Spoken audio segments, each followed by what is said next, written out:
Welcome back to Relational Lives. We've got another guest today, and this is Jason, or Wip Roberts. I'm going to call him Wip.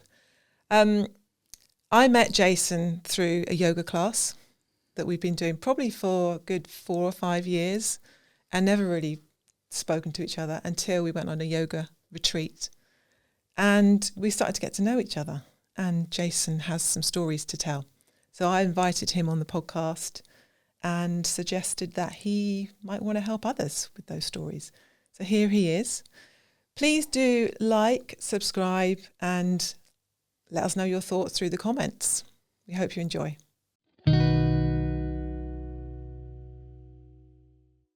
Welcome, Whip. You're welcome. Thank you for joining us today. My pleasure. We had a chat, didn't we, when we were on this trip, and you said, well, you were telling me your stories, and I was really drawn to you and your depth. There was something that you said at one point, and I really resonated when you said, do you ever wish that you weren't such a deep thinker? That was something that struck me. You said, sometimes it's a curse to be such a deep thinker.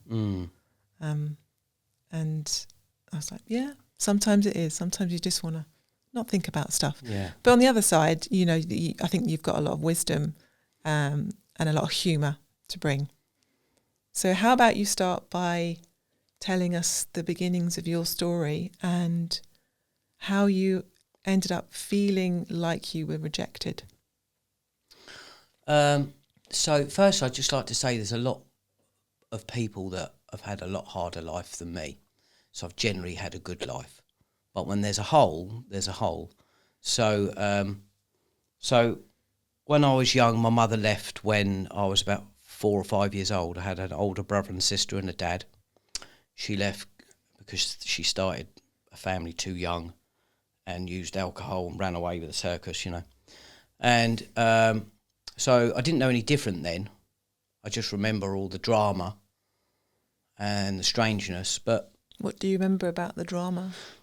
just fights, insecure feelings, fights and insecure feelings, and the not knowing. It's difficult being so young as well, isn't it, with Yeah. that all going on around you? Yeah, and you don't know any different, so No. it just is what it is. But my dad went on to meet what became a stepmom, and she had children, and she was from an abusive relationship so trauma bonding, I think it's called. They bonded. We all got together as a big family, and then I've got a new stepmum. And so that was absolutely fantastic for me. Not all the brothers and sisters got on with it, but I absolutely loved it. I got new younger brothers and sisters as a new lease of life and a new stepmum.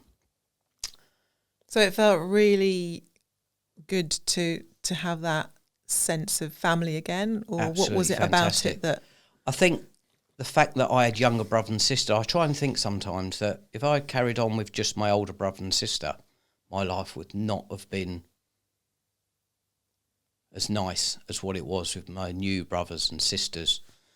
My younger brother and sister saw me as creative and fun, so I was like the Pied Piper, and So it gave you I a had sense of I a- had of a sense place. of reason, a Yeah. place, yeah. And I only realise that now I'm older. So that's great, and I had a new mum. And was which is that a great. good relationship with your stepmom? It was, but there was lots of children, so we didn't really all get the attention that some small families would get, and that's a thing. So I've got a good relationship with my stepmom, but there always seems to have been this hole, little dark hole, where your biological mum has never been there. And did you not have any contact with her? Little bits and pieces throughout my life, but it was always traumatic. It was always just you wish you'd never done it. There was a lovely side of her that was funny, and she was like a real hippie. She had a lot of freedom about her, but a lot of trauma and a lot of problems and a lot of alcoholism. So it's really confusing. I can imagine. And always my whole life's been always trying to fill that hole, fill that void with anything and everything. What do you think that void is? Is it a void of having lost your mum? Is it a void? It's that of, connection between your biological mother, Yeah. which is 100% natural. Yeah. That's been taken away from you, and that that's actually massive. It's a massive thing. And towards my stepmum, who I love, I feel bad to feel that towards her because she's always been a mum for me. But it's a different feeling inside. It's a different feeling, isn't it? So I appreciate my stepmum, of course I do. Yeah. But there's always been that hole that I've always tried to fill. Yeah. Where was your dad in the My dad was always around. My dad is solid as a rock. He was a bit of a worrier, but then who wouldn't be with all those kids? But he was always solid. Unfortunately, when I was 21, in the middle of the rave scene, in about 1990, 91, my stepmum and dad broke up. So a lot of my brothers and sisters had moved on and moved out, but there was a few of us left at home, and I wasn't prepared for it. So then came the mother leaving thing again. You weren't expecting Wasn't them expecting to break that. up? No, didn't. It just came out of nowhere. Wow, okay. So a real shock. It's a shock, and I wasn't ready for it. Although I was 21 years old, I still wasn't ready for it. I was happy at home, having a good life. So all of a sudden, we've had to sort of fend for ourselves, run like rats, and I suppose that. So do you think that happening with them separating almost reopened that wound without a doubt, when you were 4 or 5? Definitely did. And So that's there what was can happen, isn't it? Is that we can have that kind of template, can't we, that's sort of set early on, and then somehow there's that recognition and reminder and that familiar that then happens again somewhere. So it makes so much sense that would reopen. So there was a resentment towards my stepmum a bit that I was trying to hold back and understand, well, you know, they're grown-ups, they've gone their own ways, you know, you've got to accept that for whatever reason. They were both great people, both my parents. So that was strange. When you think back to it, what impact did that have on you as a 21-year-old then, that wound being reopened from when you were 4 or 5? I kept my distance from relationships with women. I couldn't give myself away too easy. So instead of having one good serious relationship, which I did at the time, but that went to nothing because of that situation. What, you were protecting yourself, do you think? Because I guess I think so. That would make sense, wouldn't it? That you I think so, yeah. didn't want to feel that ever again. I had to move away from that girlfriend. I guess there's that kind of fear, even whether it's you were aware or not of it. Yeah, there's a fear. Is she going to leave? Understand. Is she going to? Yeah, I think so. Yeah, I think is somebody that's else very going hard to to leave? understand. Yeah. So instead of having one girlfriend that I could put my all into, there were kind of lots of. So something where you weren't necessarily committing to one person. I guess somewhere that you were in more control as well of your feelings around it. You weren't putting all your eggs in one basket. No, definitely not. Or should we call them eggs, or should we call it sausage? Eggs. But I knew, for some reason, I always knew that I'm not settling down until I'm at least 30. Because I could see problems that other people had settling down early, having children, breaking up in their 40s or 50s. So I was very aware of that. So I always I didn't meet anyone that I wanted to settle down with. But luckily when I was 29, I met my now wife, Katie, and we settled down at 30, and she's my anchor. She was the anchor that something really deep inside of me wanted and needed, and I found it at the time that I wanted to find it at. How do you think you got to that? So from the place where you were 21, I know you say that you had it in your mind that at 30 you were sort of setting that kind of, goal of sorts. But how with all the sort of injuries in a way that you had felt, the wounds that you had felt, how did you get from that 21-year-old to that 30-year-old? What did you do to help yourself to find your way? I went where the wind blew me. I had a massive sense of freedom because I didn't want to be pinned down. Felt very, very much like my actual biological mother. She never wanted to be pinned down. She was just went wherever the wind took her. And I actually liked the feeling of being lost. I would try and purposely get lost wherever I went around the world travelling. I'd purposely get lost. And when someone said, don't go there, I would go there. and I would do everything I can to get lost for the lost feeling. So I knew I felt lost. And however I feel, I like to take it to the extreme to learn from it. So whereas some people would desperately be trying to avoid that feeling of being lost, and they would try and make sure they feel safe and that they don't get lost, you were going the other way, and you go, I want to. If I'm going to be lost, I'm going to feel lost. That makes sense, yeah. And I loved it. I loved the feeling of being lost. Okay. And I still yearn for that now. Is there an element of that was familiar then, because you had a sense of feeling lost in a way? I think so, yeah. Was it sort of, even though, you know, a lot of learning and, you know, you're pushing yourself and experiencing what you did, I imagine there was a comfort of sorts in there. There was, because that's all you knew. Yeah. And that feeling that you had through your younger years, there's something strange that goes on that makes you yearn for that still. There's an attachment to it. Well, it's like we say, isn't it? Familiarity is what people will go to, even if it's other people would look at it and think, well, that's not great. It's familiar. So it's familiar, it's comfortable, isn't it? Even if it's unhealthy sometimes. Unhealthy or uncomfortable, it's familiar. Yeah, that's it, yeah. And you were familiar with being lost, and especially after 21, I guess, when you said we all fled like rats. All ran like rats. Yeah. So for 10 years through the 90s, I had the best times of my life because we travelled. We've done all the stuff you do when you're in your 20s. It's fantastic.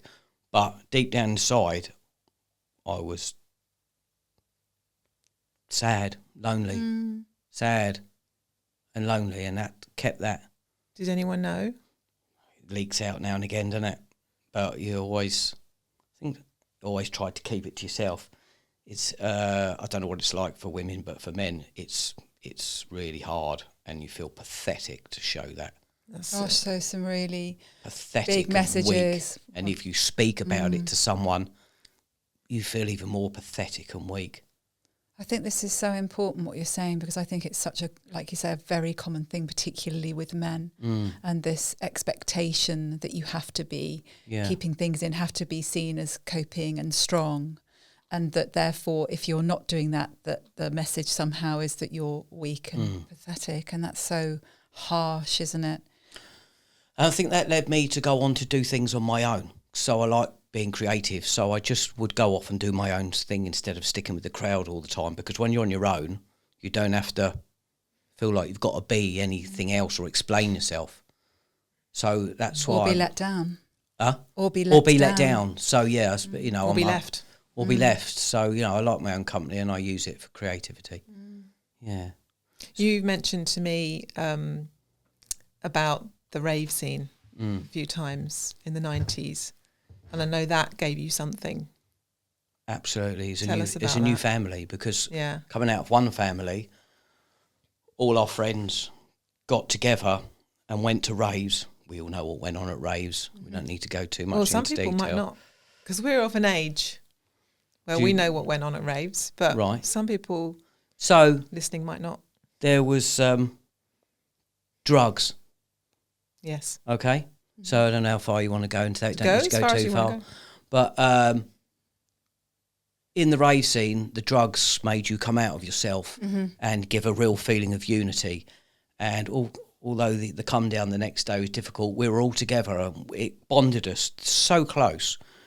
And we're all from different walks of life, different types of families. Some are close families, some are, you know, loose families, whatever. But there was a massive bond, and that definitely helped me through. That was a new family. That community feeling of belonging, the music. Okay, the music. Everyone together. Yeah. There was no violence in the rave scene. It was just, everything was just fantastic. Yeah. I'm so glad. That must have been an amazing experience for you, having experienced what you had to go to that. It was like Ali says, that sense of belonging, that sense of community. I can't imagine a life without it. It kind of got me through, without a doubt. When you think about it, what's the image that comes up in your head when you think about that time? Yes! Literally that. Absolutely fantastic. Music was everything. Okay. And everyone together loving that same thing. Yeah. With or without drugs. I don't think you needed the drugs. We just did because it's the thing, you know. But here I am, still alive. So, you know, how bad was it? You know? Looking after yourself, doing yoga? Always looking after myself. Yeah. That's number one, is looking after myself, wellness for myself and everyone else, really. Yeah. What happened with the rave scene? How did it end up dispersing? Well, it kind of, you grow older, you've done enough, it kind of fizzles out. As I got into my 30s, it kind of fizzled out slowly. Do you think that is significant in terms of when you met your wife? In terms of that one family then moving into something where I guess so. described her as your Because anchor? because the friends all ended up throughout. You know, towards the end of the 90s, all my friends ended up in relationships, and all of a sudden, I'm the last one left. And You're I'm still like, raving. oh, well, kind of, yeah. And I'm like, oh, now what? I'm 28. I've got 2 more years left. I'm thinking. So you really It's had like that goal set in your It mind. was like then, what's it? Is it called a preconception? No, what's it? It's when you know something's going to happen in the future. Oh, premonition. A premonition. My whole life's been full of premonitions and crazy things like that. And that one always stuck. So I kind of knew. I knew I've got a couple of years left of this. But it got to a point where everyone else is settling down now. What am I going to do? So I'd go off travelling. I'd go to India again. Or I'd go somewhere else and do something else. You'd go and get lost. Go and get lost, basically, and enjoy. But I got to the point where I wasn't enjoying being lost so much towards the end. I was waiting. But it happened. So, you know, someone was on my side. You met Katie. Yeah. Whereabouts did you meet?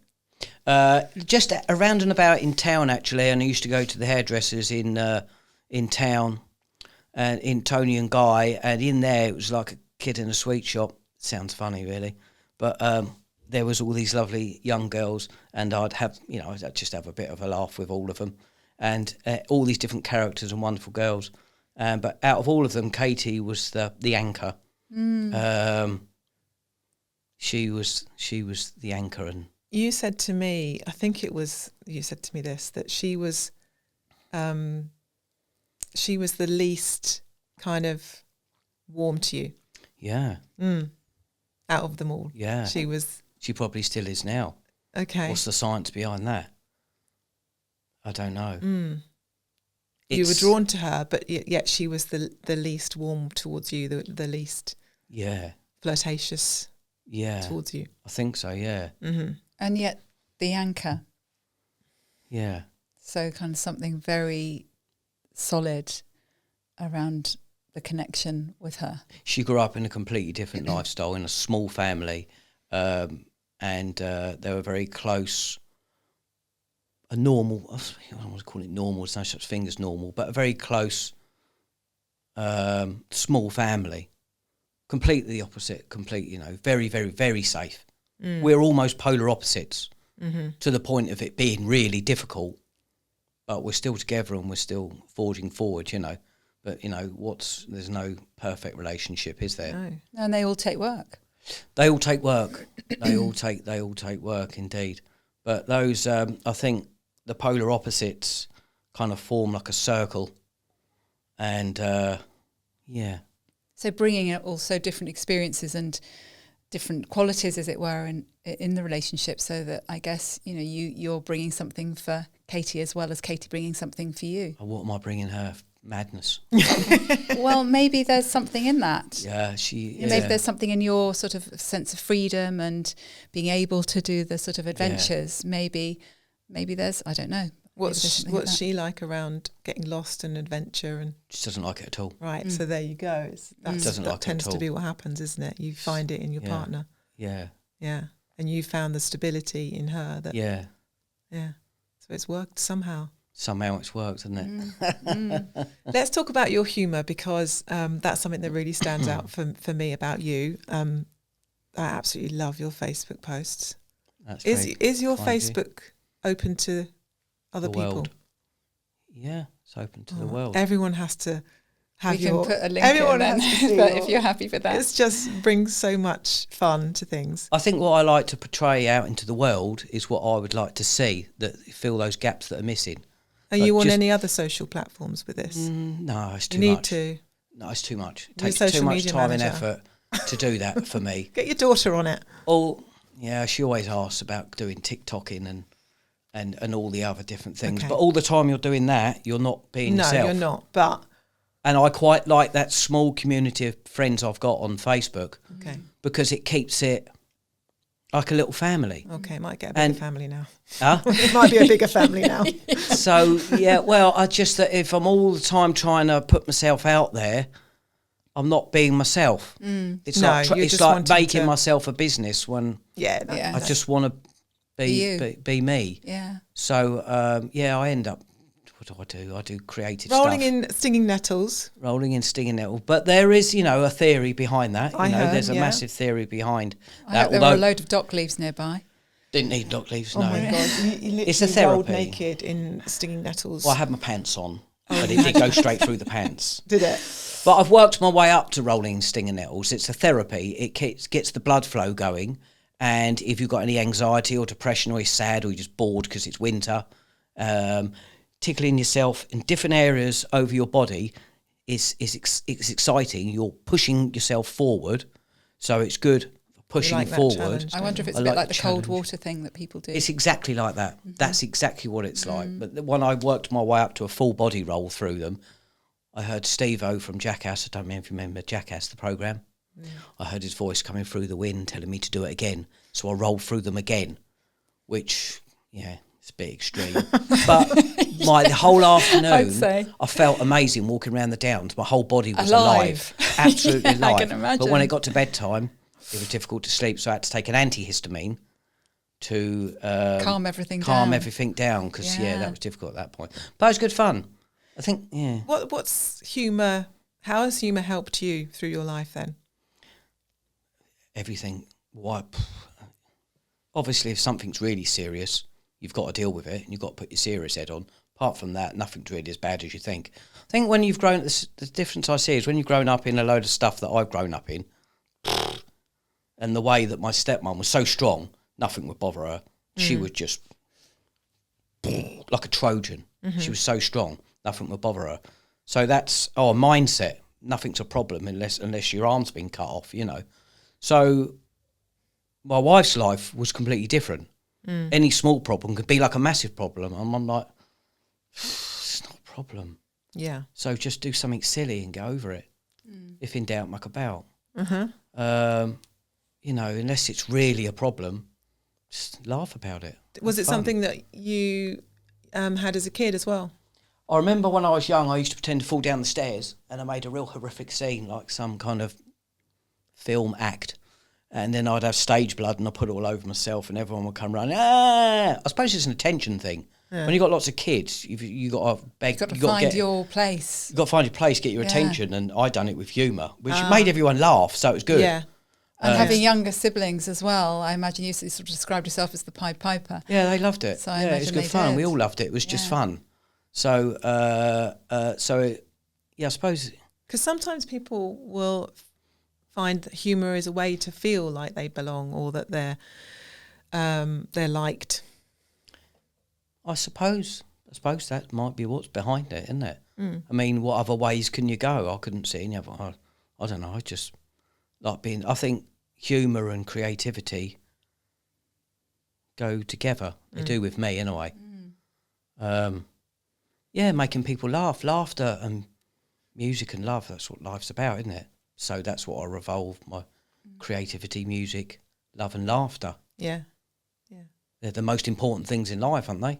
And I think that's the thing when you were saying about how people can, use various different things to help them, and humour might be for you that one of those things. But it's also looking at that it's on one side perhaps to get some kind of attention, but on the other side, look what it's given you and look where it's led you. So there's always that kind of positive side to these protections in a way, isn't there? Oh, yeah. Yeah, without a doubt. Yeah, it is. It's all about feeling positive. Do you, because one of the things, thinking about that, one of the things that can happen is someone can overuse that strategy to a point, for example, with humour, and we talked about this in the Shut Up, I'm Talking, didn't we? Where you then don't acknowledge the stuff that's actually going on. Yeah, you're glossing over it. Yeah, So you're not processing. My wife would say that my humour just gets to the point of annoying. Okay. So if there's something serious that I'm supposed to think about, it's a bit of an ADHD thing as well that I think I've been studying recently. A lot of my friends recently that I've been sort of becoming friends with, I've got ADHD, and I've made the connection.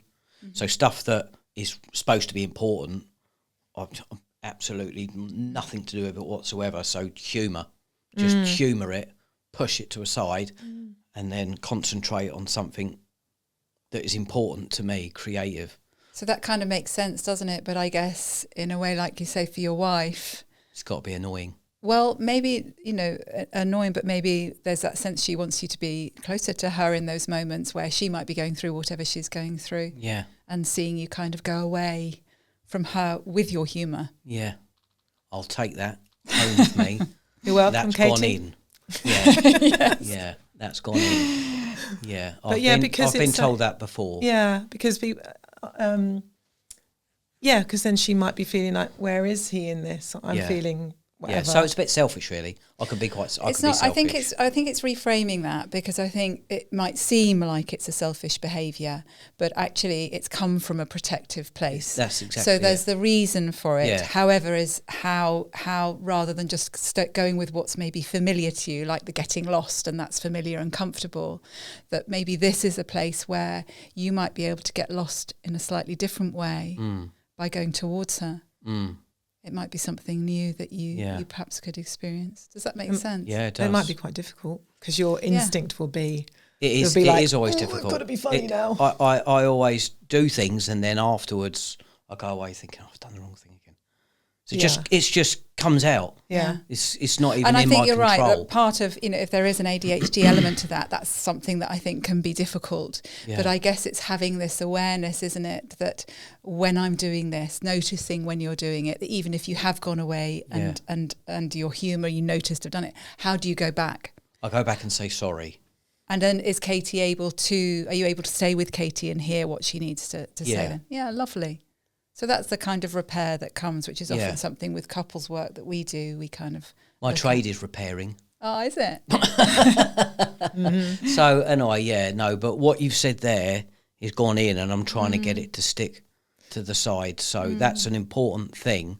But you won't be able to, like Roz is saying, you won't be able to just do it. It will be a process of recognising, oh yeah, I've done that thing. Yeah, I do recognise it every time after I've done it. And that's lovely to go to Katie as well and acknowledge it. So even though there is an element of repetition, because again, also if there is that ADHD bit in there, as well as maybe the protections from the past, that's, important just to say, I know that I do this, and I know that this... She just says I'm using things like ADHD as an excuse. Oh, okay. That can sometimes be something that's said, yeah. But again, if you were doing something where you're going back towards her and being with her, then of course that's doing something different. So, you're being with her and maybe meeting saying, something. Katie, I'm so sorry that I missed your emotion there. Yeah. I'm coming back. I do. Tell me about it. Yeah. Don't you love Ali's voice? Yeah, it's nice. It doesn't always come out as soft as that, though, does it, in the situation. No, it doesn't. But no, I've learned, and I'm still learning. We all are. Yeah. And then I imagine also there's the side of your humour that Katie loves. You'd have to ask her that. I noticed you said, I don't know. Do you not think so? No. Do you not? No. Oh, really? Not at all? No. Does it irritate her? Yeah. When you first met, was it? Because I think to her, my whole life's all about me. And that can be a very ADHD thing in relationships sort of presentation, can't it? Yeah, it can seem that way. So that's why I think I'm a bit selfish, because it's a protection thing. But it's so important, that distinction, again. You mentioned that you have child? I don't know. What's it been like for you having your own family? Oh, fantastic, yeah. We had young Harry a year after we got together. And then we had Lila, my daughter, and fantastic. It's all, it's just Because I imagine that having your own family where you're there and you're present for them in the way that you are, in the way that maybe in your experiences your mum and, then your stepmom in a way. I think I've been a good father. Everybody says I have. I've played my role and Katie's played her. Katie's the safe. She's the anchor. She's sorted out the school and everything that mothers do. Well, not everyone, do they? But she's done all the lovely motherly stuff, whereas not for, I can't do that. If it was me, they would have come to work as soon as they could walk, and they'd be with me learning a trade, and the rest wouldn't have got done, I don't think. So I've done the humour, the openness, the freedom, be yourself, be confident. Yeah. You can do anything. What a lovely mix that you both offer. But again, it makes a nice round really circle, lovely doesn't combination. it? Yeah, It's a combination together. Yeah. So she's done absolutely fantastic. All the stuff that I wouldn't and couldn't do. I could, but I would be perhaps done differently. It would be such a brain. I don't know how people do single parenting. Oh God. Yeah, it wouldn't come easily to you. Oh, single parenting cannot be easy. So I'll take that off to anyone else to single parent. Yeah. So family's been absolutely fantastic. It's made life complete. Do you still feel that void that you talked about? Yes. Okay. Recently, my biological mother passed away, strangely enough, a few weeks ago. Yeah. And as a shock at first, I couldn't even speak. But it's actually helped kind of me to put that to rest and to think. And now I'm like, well, I can't make a go of it. I can't. No, it can never be anything. It could never have been anything anyway. Now I know it can't. Okay. It's a bit like that. So some relief in a way. I think it's probably a relief for her. I mean, her life was so traumatic. So sad, isn't it? That she was just the way she was. So that's kind of helped in a strange way. Yeah, because otherwise there was always that, can I somehow make this work? And it never could, never would. No. Out of interest, if you have recognised sort of elements of ADHD for you, do you think your mother might have had ADHD? I think she must have had everything going. I think starting a family when she was I don't know, 17, 18, whatever she was. So young, isn't it? So young. And as you grow up, you realise how impossible that must have been. I don't know what other traumas she had. There's some mental illness that goes through our bloodline in our family. I think a lot of families probably do, but there certainly was in mine, on my father's and my mother's side. So don't think anyone really knew what was going on inside my mother's. But for you, some sort of understanding that there was sort of relief for her, but also relief for you, some kind of, and people talk about this closure, don't they? It's closure, yeah. It's a closure, which is, which is going to help me move on. I think, Have you ever had psychotherapy? Yes. Okay.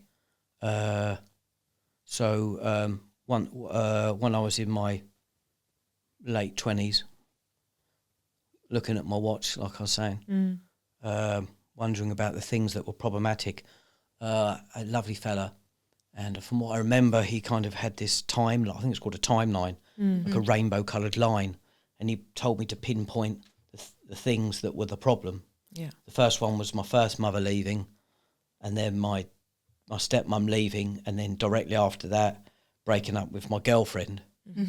I don't know whether it's because of that or not. I think partially because of that, partially because I was too young to settle down. So there were the three things, and he explained to me that we couldn't do anything about that. You couldn't do anything about that, and you couldn't do anything about that. Don't worry about it. Crack on. Easy bit. That doesn't sound very... Well, that's my way of explaining it. I couldn't tell you how he explained, but that's how I came out feeling. That's how I came out feeling, because there isn't anything I could have done about that or that. No, I think there's I mean, we might work slightly differently in terms of how you're describing it. Yeah. However, there is a point in it, isn't there, that, you didn't have, it wasn't, anything to do with you. You couldn't have done anything about it. Yeah, no. Exactly. It was out of your control. It's out of my control. But and then how you bring things into your control in a way, isn't it? How you have the choice to do things differently as an adult. Did it help you then, having those sessions? I think it did. It didn't. Doesn't stand out as a... I think him saying, well, I simplified it by saying that. That's how I come away thinking of it. Yeah. Otherwise, there's too much to try and remember. Mm-hmm. So it definitely helps. Without a doubt, it definitely helps to talk to people about it and for them to make some kind of sense of it. Mm-hmm. And like I say, I mean, that couldn't do anything about it. Crack on, mate. Oh, it sounds silly and a bit simple, but how you've described it today isn't like that. You know, you've really been able to put it into words of, yes, this is what happened and I felt this void. You're never going to get rid of that void. It's always going to be there. Okay. How do you manage it now? I don't know. Maybe I just slightly float above it. Yeah. So the void's there. Yeah. It's always there, looking up, trying to pull you in, trying to drag you down maybe. Okay. But just try and stay just above it. Mm-hmm. Does that make any sense? So you're not sort of getting sucked into it? Not getting sucked. It's not going to have me anymore. I'm stronger than it. Mm. I notice also, you know, the way that you're sharing your story with us and the way you're talking today, and how you mentioned earlier, you know, that notion of men and not saying things and not talking about things, and you're saying it's really important to talk about these things. It sounds like that's been a really important learning for you and helpful perhaps for other people as well, that actually sharing what's gone on for you is a helpful thing rather than a pathetic and weak thing. It actually is courageous and strong. Perfect example was my friend grew up as adopted, and we never knew how he was working inside his head. He never had any brothers and sisters. He grew up as a bit of a dark horse, took his own life a few years back. And it's like, wow. Because he never talked about it to anyone. He didn't have brothers and sisters. We did. In a little village with a big family, you tell someone, they tell everyone, problem solved. That's how I saw it. Mm-hmm. Because everyone knew it's been dealt with. But all that stuff that you got to keep in and you can't tell anyone, look where it led. And it's so sad for him. So you've got to talk about it to anyone and everyone. You don't see it as a weakness now? I've probably gone through stages of talking about it too much to too many people where they've gone, oh, don't talk to him. But, you know, it's helped. I was going to say, and that sounds It's got to come out. It's got to come out. Don't keep it in. Yeah. And that's how I think about life anyway. If something's got to come out, you know, at the moment I feel like getting up and doing a silly dance. Go on, but I'm not going to. Oh, we need to see this. I think it's a way of just overcoming what's trying to be serious and trying to pin you down. Mm-hmm. Don't let it. So there's really, even now there's that urge to kind of be silly, and which we're going to let you be silly in a minute, because are you going to do one of your silly songs? I'll try to. We'd love you to.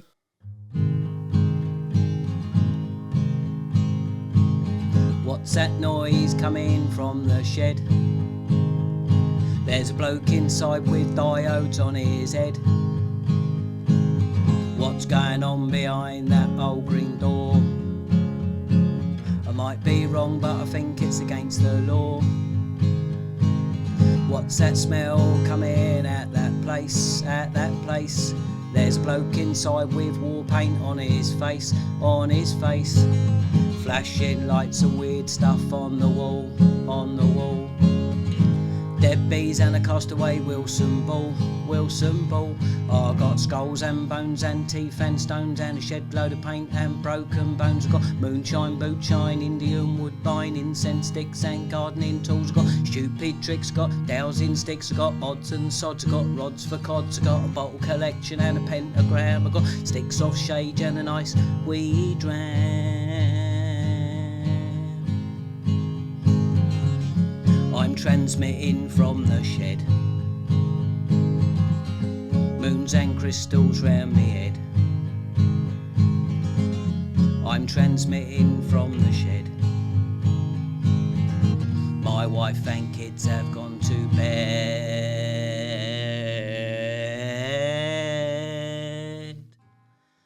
What's that noise coming from the shed? What's that noise coming from the shed?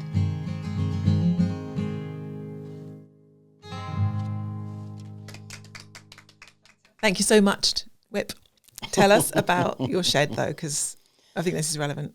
Well, through Facebook, I suppose my shed's become kind of world famous. We bought our house partly because of the shed. It's a lovely built shed. It's only a 9x6, very small, but it's well built. And when we were looking for a house, my spiritual favourite number was number 33, because that's the highest number in the spiritual realms. And my wife found the house, and she phoned me one day at work, and she said, I found the house. It's Victorian. It's got a side gate. It's got a shed. She goes, you're never going to guess what number it is. And it was number 33. Wow. I said, we'll have it. And the shed slowly became my little man cave. I built one side into a bar that opens up. So you've got a lovely bar. The kids love it. People love coming round if you want to have an open bar night. But it's got everything in there I've ever collected throughout my life and my travels, my music, my my natural clay making. Every project I ever do is going on in that shed. There's a lot going on in a very small space, and that's a massive escapism.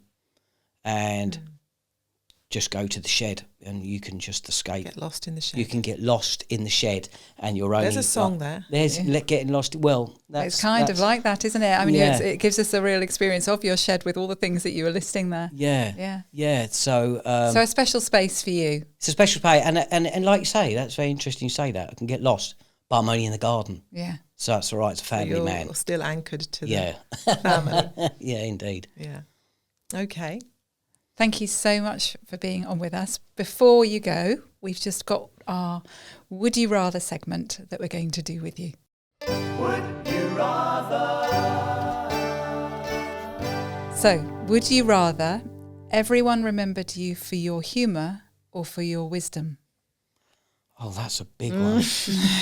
Chosen especially Would I for rather? you. I think most people will remember me for my humour, but I do believe I've got a fair amount of wisdom. So which would you rather be remembered for? Do I have to choose one? Absolutely. You do. I mean, it's not actually going to happen, but This is just a game. Humour, just carry on laughing. Mm-hmm. With humour comes wisdom. Mm-hmm. So true. Great. Good answer. Yeah. And would you rather only eat beige food for the next 2 years or eat the same meals for breakfast, lunch and dinner for the next 2 years? Would I rather eat beige food for the next 2 years? So, So like stuff out of a box? Anything beige. Oh, I like beige as a colour, but beige or food is not the same meal for breakfast, lunch and dinner for the next 2 years. Oh my God. What is the point of this question? I mean, is there something behind this? No. It's just for fun. I don't think I want to eat the same meal every day, because food is one thing that we all look forward to after a day's work. I think I'd rather eat beige food if it was different. Mm-hmm. But it's not healthy, is it? So I'd have to be extra healthy after that for the next few years if I didn't have some kind of health problems. Yeah, I wouldn't be able to eat the same thing every day. Is there anything healthy that's beige?